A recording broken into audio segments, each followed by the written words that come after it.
بسم اللہ الرحمن الرحیم وبہ نستعین انہ خیر ناصر ومعین وصلی اللہ علی محمد وآلہ الطاہرین۔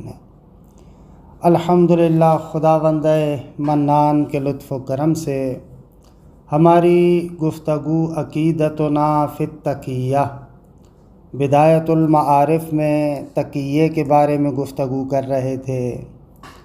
عرض کیا کہ تقیہ محکومۃ بالاحکام الخمسہ، جیسے 5 حکم تکلیفی ہیں: وجوب، استحباب، حرمت، کراہت اور اباحہ۔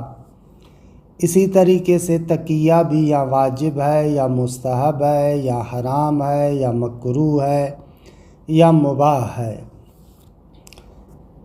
تقیہ حرام کہاں پر ہے؟ اس کے لیے جو مرحوم شیخ اعظم انصاری نے مورد ذکر کیا وہ مورد ما کان فی الدماء۔ اگر تقیے کی وجہ سے مجھے نفس محترمہ کو قتل کرنا پڑتا ہے تو وہاں پر تقیہ حرام ہے، کیونکہ فَإِذَا بَلَغَ الدَّمَ فَلَيْسَ تَقِيَّةٌ۔ اگر بات خون تک پہنچ جائے تو پھر تقیہ نہیں ہے۔ یعنی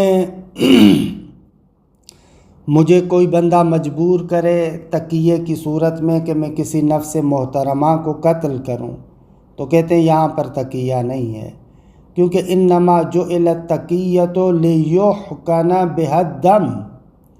تقیے کو خداوند متعال نے قرار دیا تاکہ خون محفوظ ہو سکے۔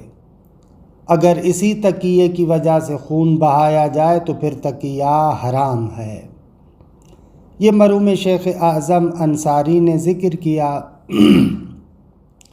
شارح محترم کہتے ہیں کہ تقیہ حرام کا مورد فقط دم کے مورد میں منحصر نہیں ہے۔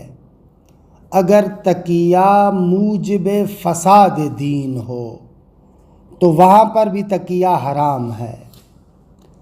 اس کے شاہد کے طور پر انہوں نے روایت کا ایک ٹکڑا ذکر کیا، جو میں نے گزشتہ جلسے میں اصل روایت کی طرف مراجعہ نہیں کیا تھا تو اس ٹکڑے کو میں نے چھوڑ دیا تھا۔ وہ مکمل روایت یہ ہے جو آپ کی خدمت میں عرض کروں۔ مسعدۃ ابن صدقہ امام صادق علیہ السلام سے روایت نقل کرتے ہیں۔ اس روایت کا آغاز یوں ہے، انہوں نے درمیان سے ٹکڑا نقل کیا ہے۔ روایت یہاں سے شروع ہوتی ہے کہ ان المؤمن اذا اظہر الایمان ثم ظہر منہ ما يدل علی نقضہ۔ بتحقیق اگر ایک مومن ایمان کا اظہار کرے اور اس کے بعد اس سے کوئی ایسی چیز ظاہر ہو جو ایمان کے لیے ناقض ہے، یعنی ایسا غلط عقیدہ بیان کرتا ہے جو اس ایمان کے برخلاف ہے، تو خرج مما وصف و اظہر، تو یہ مومن خارج ہو جائے گا اس چیز سے جس کو اس نے ظاہر کیا تھا، وَكَانَ لَهُ نَاقِضًا، اور یہ چیز جو اس پہلے اظہار کے برخلاف ہے اس کے ایمان کو توڑ دے گی۔ یعنی یہ مطلب ہے کہ شروع میں ایمان کا اظہار کرتا ہے، بعد میں ہم دیکھتے ہیں کہ وہ ایسی چیزوں کا اظہار کرتا ہے جو ایمان کے برخلاف ہے، اس صحیح عقیدے کے برخلاف ہیں۔ تو امام فرماتے ہیں جب وہ ایسی چیزوں کا اظہار کرے جو ایمان کے برخلاف ہے تو وہ ایمان کے دائرے سے نکل جائے گا، ہم اس کو مومن نہیں کہتے۔ الا ان یدعی انہ انما عمل ذلک تقیۃ، مگر یہ کہ وہ مومن ادعا کرے کہ وہ خلاف ایمان میں نے بات تقیے کی وجہ سے کہی ہے۔ روایت کو سمجھ رہے ہیں؟ صدر روایت پہلے ایمان کا اظہار کرتا ہے، پھر ایسے عقیدے کا اظہار کرتا ہے جو ایمان کے برخلاف ہے۔ امام نے فرمایا جب وہ ایمان کے برخلاف باتوں کا اظہار کرتا ہے تو ایمان کے دائرے سے نکل جائے گا، مگر یہ کہ وہ بندہ کہے کہ وہ ایمان کے برخلاف میں نے باتیں تقیے کی وجہ سے کی ہیں۔ وَمَعَ ذَلِكَ يُنظَرُ فِيهِ، درست ہے کہ وہ ادعا کرتا ہے کہ میں نے یہ باتیں تقیے کی وجہ سے کی ہیں، لیکن پھر بھی دیکھا جائے گا۔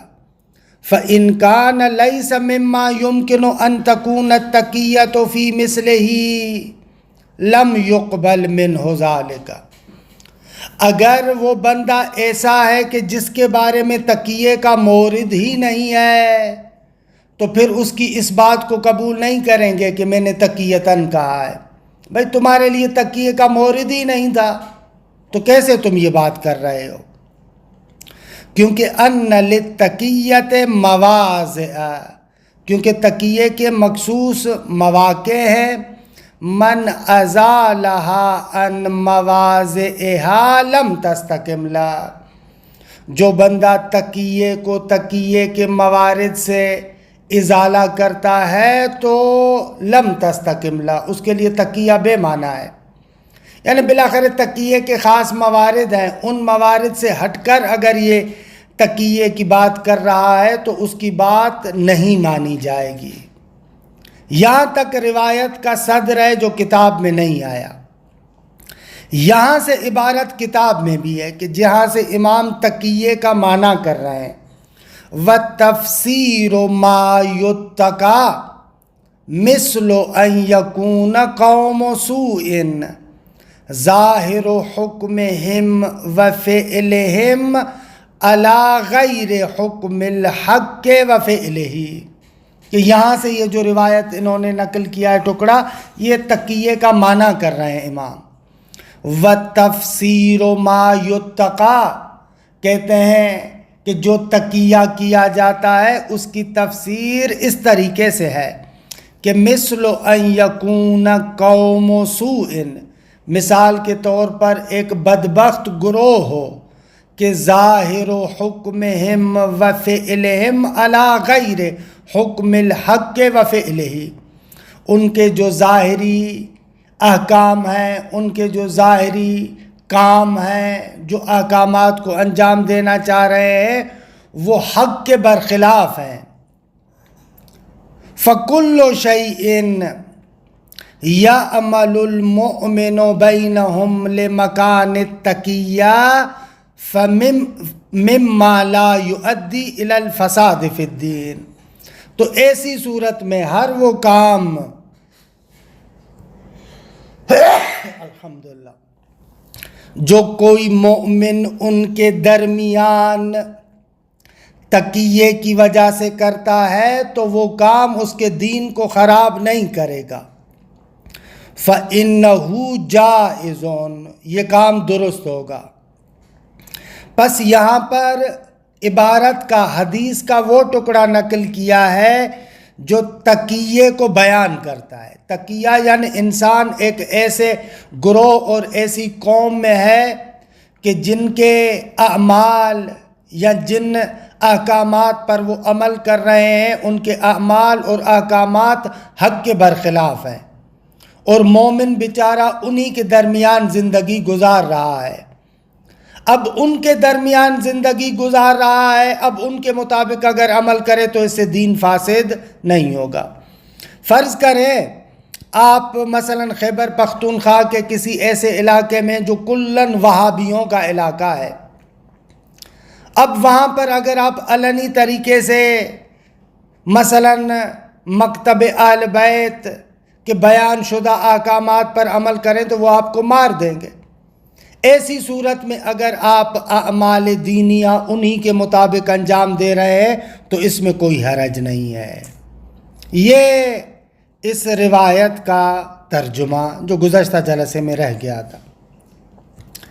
ھذا مضافا الی ما افادہ السید المجاہد آیت اللہ العظمی الامام الخمینی قدس سرہ، کہتے ہیں اس کے علاوہ ایک اور خوبصورت نکتہ جس کو حضرت امام خمینی رحمۃ اللہ علیہ نے بیان کیا ہے وہ اس طریقے سے ہے کہ من ان تشریع التقیہ لبقاء المذہب، اگر تقیے کو شارع نے بنایا ہے تاکہ مذہب باقی رہے، وحفظ الاصول، مذہب کے اصل اصول باقی رہے، وجمع شتات المسلمین، مسلمانوں کے درمیان اتحاد باقی رہے، لإقامت الدین و اصولہ، تاکہ وہ دین کو قائم کر سکیں، اصول دین کو بپا کر سکیں۔ یعنی دوسرے لفظوں میں تقیہ ایک ٹیکنیک ہے جس کے ذریعے سے دین اور اصول دین کو باقی رکھنا ہے، مسلمانوں کو اختلاف سے بچانا ہے۔ لیکن فَإِذَا بَلَغَ الْأَمْرُ إِلَىٰ هَدْمِهَا فَلَا تَجُوزُ التَّقِيَّةُ، لیکن اگر امر اصول دین کے منہدم کرنے کی حد تک پہنچ جائے تو پھر تقیہ کیا؟ یعنی اگر تقیے کی وجہ سے خود اصول دین ختم ہو رہے ہیں تو پھر تقیے کی گنجائش نہیں ہے۔ وَلِذَا ذَهَبَ إِلَىٰ عَدَمِ جَوَازِ التَّقِيَّةِ فِيمَا إِذَا كَانَ أَصْلٌ مِّنْ أُصُولِ الْإِسْلَامِ أَوِ الْمَذْهَبِ أَوْ ضَرُورِيٍّ مِّن ضَرُورِيَّاتِ الدِّينِ فِي مَعْرَضِ الزَّوَالِ وَالْهَدْمِ وَالتَّغْيِيرِ۔ لہذا حضرت امام فرماتے ہیں کہ تقیہ جائز نہیں ہے اس مورد میں جب اصول اسلام میں سے کوئی اصل، اصول مذہب میں سے کوئی اصل، دین کے ضروریات میں سے کوئی ضروری حکم معرض زوال میں ہو، ختم ہونے والا ہو، اس میں تبدیلی کا امکان ہو، تو پھر وہاں پر تقیہ مانا نہ دارت۔ کما لو اراد المنحرفون الطغاة تغییر احکام الارث والطلاق والصلاۃ والحج وغیرہا، جس طریقے سے طاغوت جو منحرف ہیں وہ ارادہ رکھتے ہوں کہ احکام ارث کو تبدیل کر دیں، احکام طلاق کو تبدیل کر لیں، احکام نماز و حج وغیرہ کو تبدیل کر لیں، من اصول الاحکام، جو بنیادی احکام ہیں، فضلاً عن اصول الدین او المذہب، کہ برسد کے دین کے اصول اور مذہب کی بات ہو، حتیٰ اصول احکام کو بھی اگر وہ تبدیل کر رہے ہیں تو اس صورت میں پھر تقیے کا اصلاً مورد نہیں ہے، یہاں پر تقیہ جائز نہیں ہوگا۔ بل ذهب فيما اذا كان بعض المحرمات والواجبات في نظر الشارع في غایت الاہمیہ، بلکہ بعض محرمات اور واجبات جو شارع کی نظر میں بہت زیادہ اہمیت کے حامل ہیں، اگر وہ بھی تبدیل ہو رہے ہیں تو وہاں پر بھی تقیہ جائز نہیں ہے۔ کہ ہدم الکعبہ، خوب کوئی بندہ کعبۃ اللہ کو گراتا ہے، خوب دیکھیے یہاں پر تقیے کا مورد نہیں ہے۔ والمشاہد المشرفہ، اہل بیت اطہار کے مزارات مقدسہ کو کوئی منہدم کرے، خوب یہاں پر تقیہ نہیں ہے۔ بنحو کہ یمحو الاثر ولا یرجا عودہ، اس طریقے سے ان کو تباہ کر دے کہ ان کا اثر مٹ جائے، نام و نشان ختم ہو جائے۔ وغیرہ من عظائم المحرمات، اور اسی طریقے سے جو عظیم حرام چیزیں ہیں دیکھیں ان موارد میں تقیے کا مورد نہیں ہے۔ ذهب الى استبعاد التقیہ عن مذاق الشرع غایت الاستبعاد، امام خمینی کہتے ہیں کہ جو مذاق کے شریعت سے، ذوق کے شریعت سے سمجھ میں آتا ہے، بہت ہی بعید ہے کہ کہا جائے کہ یہاں پر تقیہ ہوگا نہ۔ وقال فهل ترى من نفسك ان ارز على مسلم تخریب بیت اللہ الحرام وقبر رسول اللہ صلی اللہ علیہ وآلہ او الحبس شہرن او شہرین او اخذ مئت او مئتین منہ یجوز لہو ذالک تمسکن بدلیل الحرج والضرر۔ امام فرماتے ہیں خود تم بتاؤ، اگر ایک مسلمان کے سامنے دو چیزیں رکھی جائیں، کہا جائے یا تو تم بیت اللہ کو گرا دو یا نعوذ باللہ پیغمبر اکرم کی قبر کو مٹا دو، یا ہم تمہیں 1 مہینہ جیل میں رکھیں گے یا 2 مہینے جیل میں رکھیں گے، یا مثلا 100 مومنین کو پکڑ لیں گے، 200 مومنین کو مثلا جیل میں ڈالیں گے، تو آیا ایسے مورد میں آپ دلیل لا حرج اور لا ضرر سے تمسک کر سکتے ہیں کہ آپ کہیں لا ضرر ولا ضرار فی الاسلام یا ما جعل اللہ فی الدین من حرج؟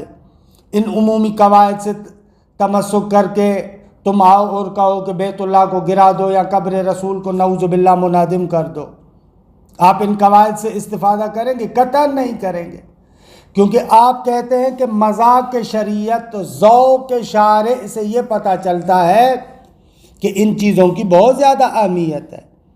اسی طریقے سے تقیہ بھی ہے۔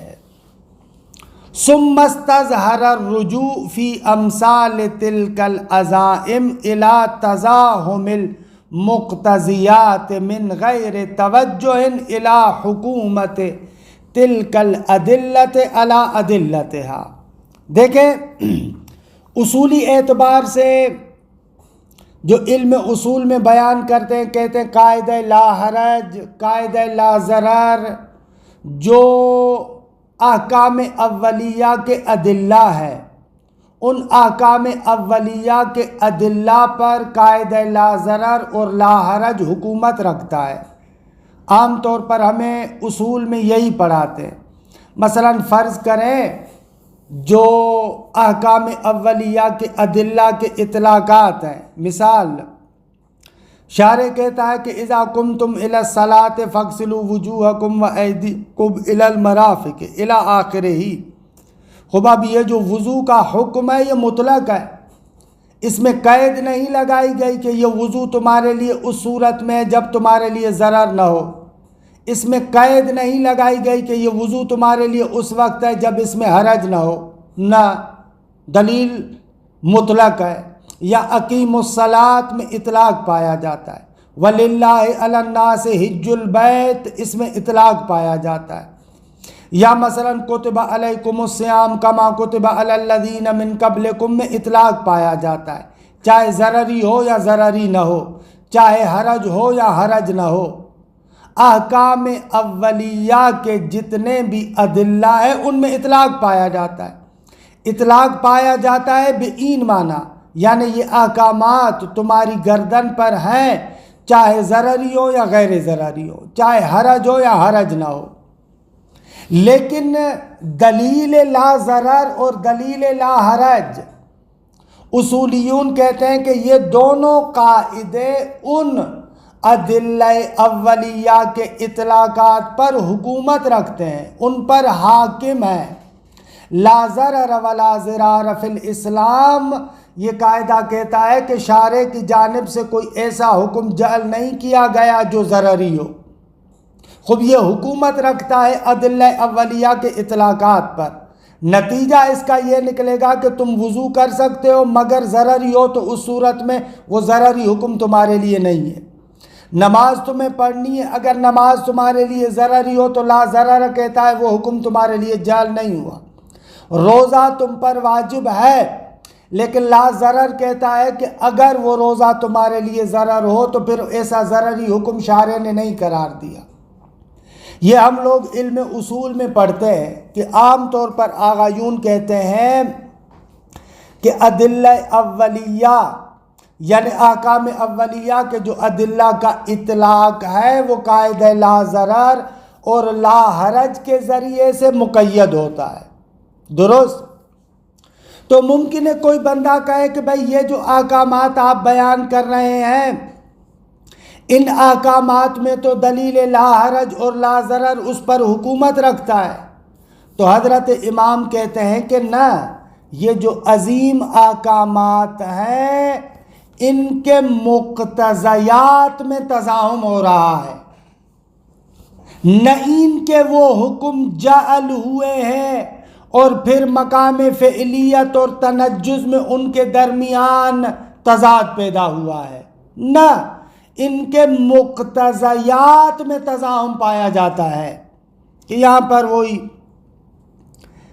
نتیجتاً جب ان کے مقتضیات میں تزاحم پایا جاتا ہے تو اصلاً تعارض، ٹکراؤ، حکومت غیر حکومت اس کی نوبت ہی نہیں پہنچے گی۔ دیکھیں یہ علم اصول کے تفصیلی مباحث ہیں، لہذا میں نے بھی اجمالاً ذکر کیا، تفصیلات کی بہت زیادہ ضرورت ہے۔ اگر آپ کو سمجھ میں آ گیا تو ٹھیک، اگر سمجھ میں نہیں آیا تو تفصیلی طور پر اپنے مقام پر، اگرچہ میں نے اصل نقطے کو ذکر کر دیا۔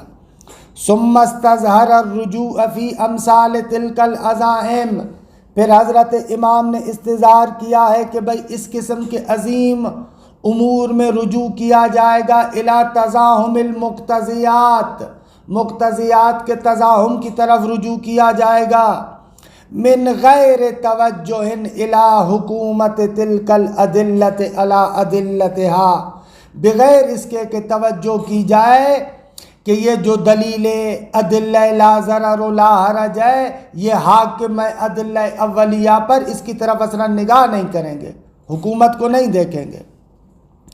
والحق بذلک ما اذا کان المتقی ممن له شأن واہمیت فی نظر الخالق بحیث یکون ارتکابہ لبعض المحرمات تقیۃ او ترکہ لبعض الواجبات مما یؤد موہنا للمذہب وہاتکا لحرمتہ کما لو اکرہ علی شرب المسکر والزنا مثلا فإن جواز التقیۃ فی مثلہ تشبثا بحکومت دلیل الرفع وادلۃ التقیۃ مشکل بل ممنوع۔ یہ بہت ہی خوبصورت نکتہ، بلکہ حق کے مطلب یہ ہے کہ وہ تقیہ کرنے والا اگر بہت بڑی شخصیت ہے، وہ جو تقیہ کرنے والا ہے لوگوں کی نگاہ میں اس کی بہت زیادہ عظمت ہے، ایسا با عظمت شخص، ایسا با نفوذ شخص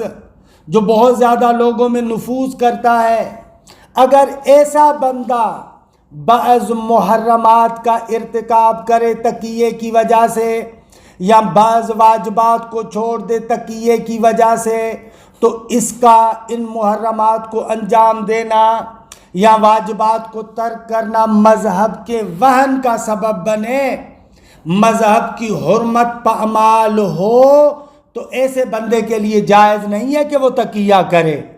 مثال دوں، پہلے بھی میں نے کہا ہے، مثلا میثم تمار، خب مثلا شیعہ افراد میں ایک بہت بڑی شخصیت ہے، ایک بہت بڑا نام ہے، یا مثلا جیسے قنبر ہے، جب حجاج ابن یوسف نے اس کو پکڑا تھا۔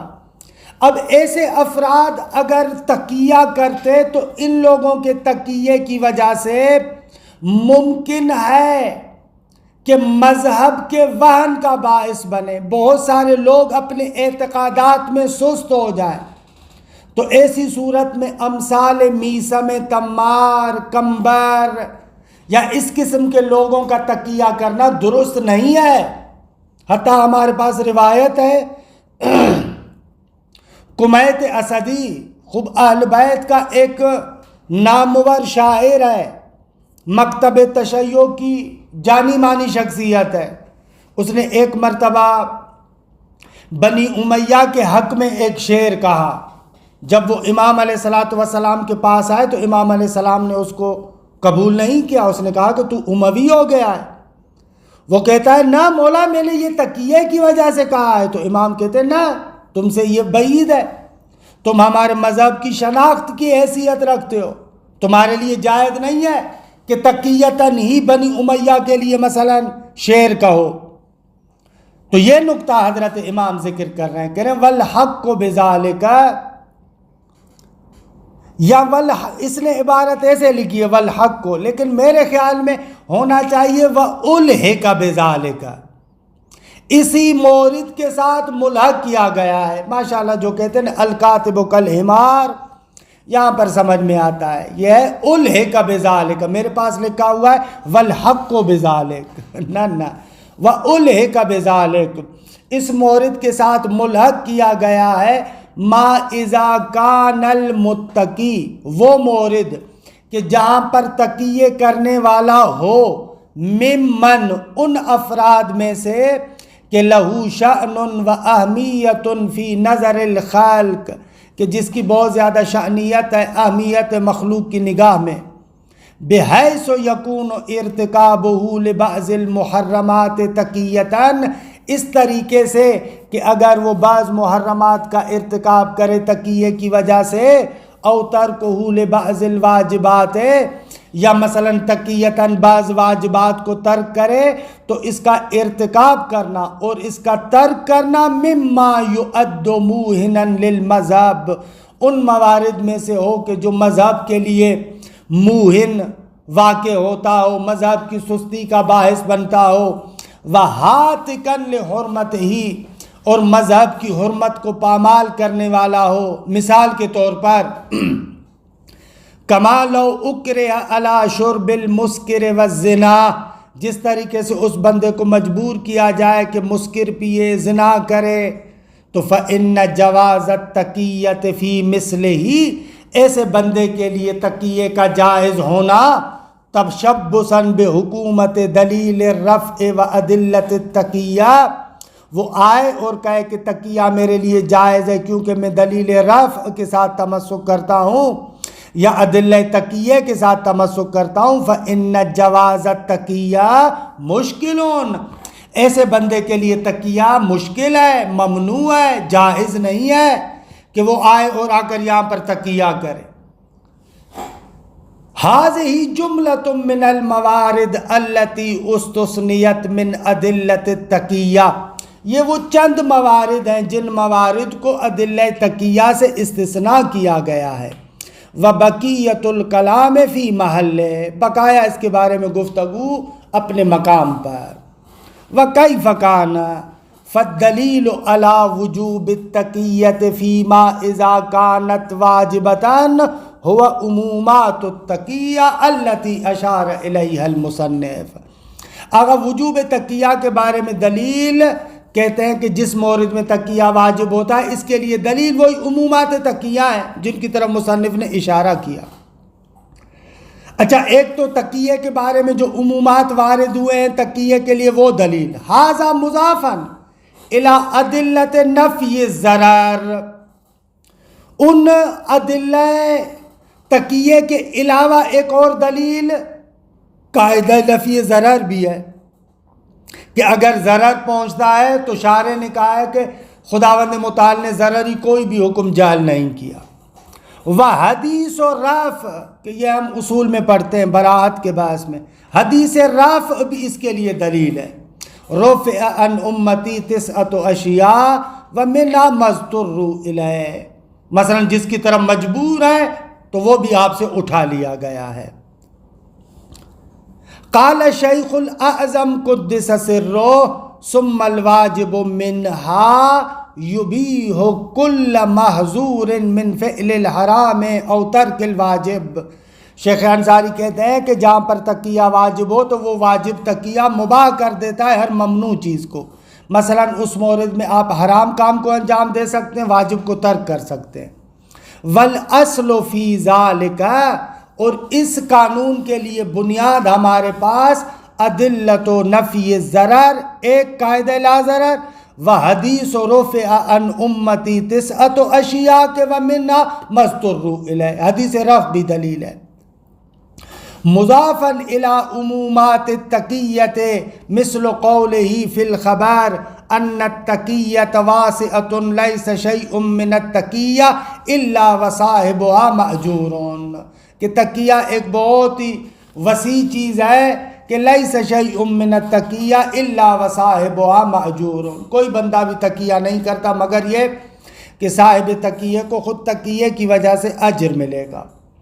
وغیر ذلك من الاخبار المتفرقۃ فی خصوص الموارد، کہ تقیہ کے بارے میں اور بہت زیادہ اخبار متفرقہ ہے۔ وجمیع هذه الادلۃ حاکمۃ علی ادلۃ الواجبات والمحرمات. کہتے ہیں کہ یہ قاعدہ نفی ضرر ہو، قاعدہ حدیث رفع ہو، عمومات تقیہ ہوں، یہ دلائل حکومت رکھتے ہیں ادلہ واجبات اور محرمات پر. کہ آپ نے پڑھا ہے نا کہ دلائل میں دو طرح کا تعارض ہوتا ہے. اصول میں ہم پڑھتے ہیں یا تعارض مستقر ہے یا تعارض غیر مستقر ہے. تعارض غیر مستقر کے جس کو جمع عرفی کے نام سے بھی کہتے ہیں، اس تعارض غیر مستقر کے موارد میں ایک مورد حکومت ہے. اصول میں ہم نے بہت زیادہ تفصیلاً اس کو ذکر کیا ہے، آپ نے بھی پڑھا ہوا ہے، لہذا یہاں پر توضیحات عرض نہیں کرتا. تو کہتے ہیں یہ قاعدہ نفی ضرر یا حدیث رفع یا عمومات تقیہ احکامات اولیہ کے ادلہ پر حاکم ہے. پس فلا یعارض بہا شیء منہا، ان کے ساتھ جو ادلہ حاکم ہے کوئی بھی چیز تعارض نہیں رکھتی. حتی یلتمس الترجیح، تعین کے مثلا ترجیح کو دیکھا جائے. کہہ رہے ہیں کہ بابا یہ تعارض غیر مستقر ہے. اگر تعارض مستقر ہوگا تو وہاں پر مرجحات کی طرف جائیں گے، لیکن اگر تعارض غیر مستقر ہے، ایک دلیل دوسرے دلیل پر حاکم ہے، تو یہ الجمع ما امکن اولا من الترک کے مورد میں سے ہو جائے گا. وہاں پر اصلاً نوبت بے مرجحات نہ میرسے. حتی یلتمس الترجیح و یرجع الی الاصول بعد فقدہ، یعنی کہ یہاں پر کوئی تعارض ان ادلہ کے ساتھ نہیں رکھتا تاکہ آپ مرجحات کی طرف رجوع کریں، اور اگر مرجحات نہ ہوں تو آپ کا اذا تعارض تساقط پھر اصول عملیہ کی طرف رجوع کریں. کہہ رہے ہیں نہ، اس کی نوبت ہی نہیں آئے گی. حتی یلتمس و یرجع الی الاصول بعد فقد الترجیح، کیونکہ تعارض میں اصول یہ ہے نا، پہلے مرحلے میں جو دو دلیلوں میں تعارض ہوتا ہے تو دیکھتے ہیں کہ تعارض مستقر ہے یا غیر مستقر ہے. اگر تعارض غیر مستقر ہے تو پھر تو ترجیح وغیرہ کی بات ہی نہیں آئے گی، اور اگر تعارض مستقر ہو جائے تو وہاں پر مرجحات کو دیکھیں گے.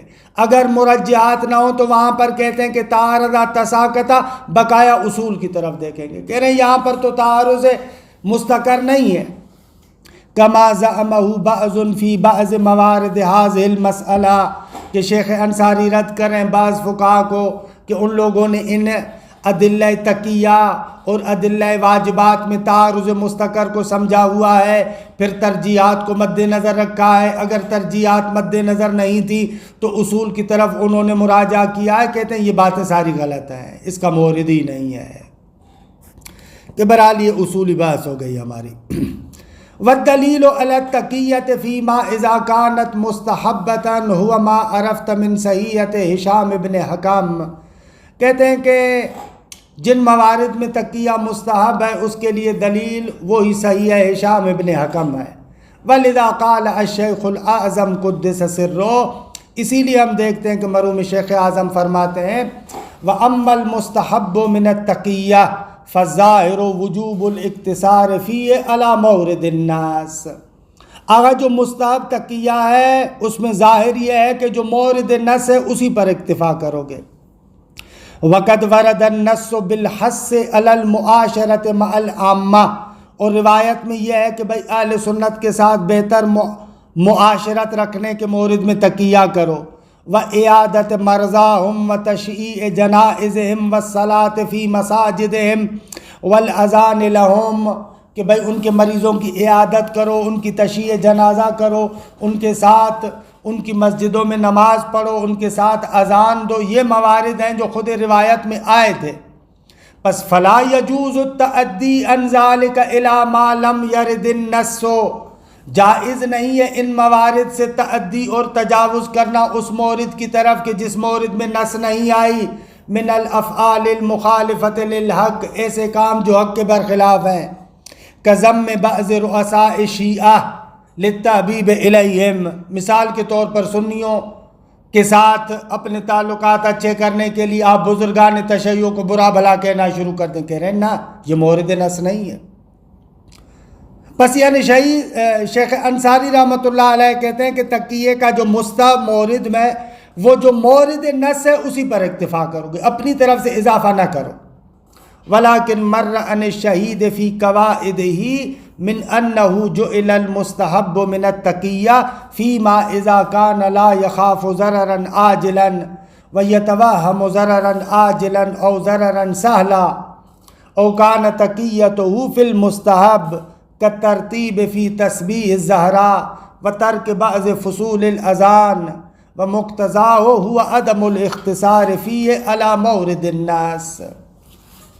خب مرحوم شیخ انصاری رحمۃ اللہ علیہ نے کہا کہ تقیہ مستحب میں فقط مورد نص پر اکتفا کیا جائے گا، لیکن آغا کہہ رہے ہیں کہ آپ نے جو شہید رحمۃ اللہ علیہ کی قواعد کی عبارت دیکھی اس میں انہوں نے یہ کہا تھا کہ بابا مستحب تقیہ اس مورد میں ہے جہاں پر جلدی میں تمہیں عذاب نہیں پہنچ رہا، یعنی ایسے نہیں ہے کہ تم نے یہ تقیہ چھوڑ دیا تو فوراً تمہیں ضرر پہنچے، احتمال ہے کہ بعد میں کوئی ہلکا سا ضرر آئے یا کوئی ہلکا سا ضرر ہو، یا مثلا تقیہ امر مستحب میں ہو، جیسے مثلا تسبیح جناب سید زہرا سلام اللہ علیہ کی تسبیح میں مثلا جو ترتیب ہے اس کو آگے پیچھے کرے، یا جو بعض فصول اذان ہیں ان کو مثلا ترک کریں، امر مستحب ہے۔ خب یہ شہید کے اس بیان سے ایسے لگ رہا ہے کہ تقیہ مستحب میں وہ نص پر اکتفا نہیں کر رہے ہیں، وہ کہہ رہے ہیں نص کے مورد سے آپ تجاوز کریں گے۔ علی ای حال ففہم کہہ کر یہاں سے گزر رہے ہیں کیونکہ یہ احکامات کی مفصل بحث ہے جو یہاں پر مقصود نہیں ہے۔ آغا کے بیان کے اعتبار سے مرحوم شہید ثانی کے بیان سے ایسے لگ رہا ہے کہ تقیہ مستحب میں آپ مورد نص سے تجاوز کر سکتے ہیں، اما شیخ انصاری رحمۃ اللہ علیہ کہتے ہیں کہ نہ، مورد نص سے آپ تجاوز نہیں کر سکتے۔ یہ ہو گیا مستحب کے بارے میں۔ وَأَمَّا الْمُبَاحُ وَالْمَكْرُوهُ فَقَدْ قَالَ الشَّيْخُ الْأَعْظَمُ قُدِّسَ سِرُّهُ إِنَّ الْكَرَاهَةَ أَوِ الْإِبَاحَةَ خِلَافُ عُمُومَاتِ التَّقِيَّةِ فَيَحْتَاجُ إِلَى الدَّلِيلِ الْخَاصِ۔ اما کراہت اور اباحہ خب عمومات تقیہ کے برخلاف ہیں، اس کے لیے دلیل خاص کی ضرورت ہے۔ وقد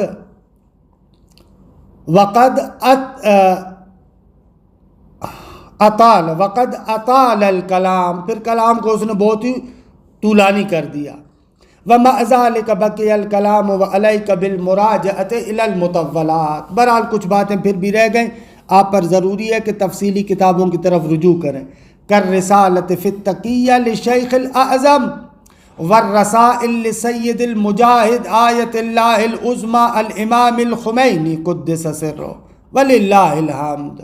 البتہ آخر میں جو یہ مباحث لے کر آئے انصافاً اصولی مباحث ہیں، ہم عقائد کے بحث کے دائرے سے باہر نکل جاتے ہیں، تو بہرحال یہ اگر ترک کر دے تو اچھا تھا، لیکن بہرحال انہوں نے ذکر کیا، ہم نے بھی مطالب کو پورا کیا آپ کی خدمت میں۔ خوب اس طریقے سے الحمدللہ ہماری جو فصل ثالث امامت اور امامت کے بارے میں کچھ نکات وغیرہ تھے وہ سارے کے سارے تمام ہوئے۔ اس کے بعد انہوں نے الفصل الرابع کے عنوان سے ایک بحث کو ذکر کرتے ما ادب بہ آل البیت شیعتہم، آل بیت اطہار نے جو اپنے شیعوں کی تربیت کی ہے، جو آداب سکھائے ہیں، کہ تقریباً 9 چیزوں کے بارے میں کچھ نکات ذکر کریں گے۔ دعا کے بارے میں ہمارا عقیدہ کیا ہے، صحیف سجادیہ کی ادعیہ کے بارے میں، زیارت قبور کے بارے میں، تشیع کا معنی کیا ہے اہل بیت اطہار کے نزدیک، ظلم و جور کے بارے میں ہمارا عقیدہ کیا ہے، ظالمین کے ساتھ تعاون کرنے کے بارے میں ہمارا عقیدہ کیا ہے، ظالم حکومت میں ہماری ذمہ داری کیا ہے، وحدت اسلامیہ کے بارے میں ہمارا عقیدہ کیا ہے، اور مسلمان کا دوسرے مسلمان پر حق کیا ہے، اس کے بارے میں گفتگو ہے۔ کہ یہاں پر تقریباً ہمارے شارح نے ان کی شرح نہیں کی، فقط ایسے سمجھیں کہ یہ جو فصل چہارم ہے یہ وہی عقائد امامیہ والا ہے، لیکن ہمارا دل چاہتا ہے کہ ان کو بھی پڑھ لیں تاکہ شیعہ عقائد کا ایک دور آپ کے پاس مکمل ہو جائے۔ وصلی اللہ علی محمد و آلہ الطاہرین۔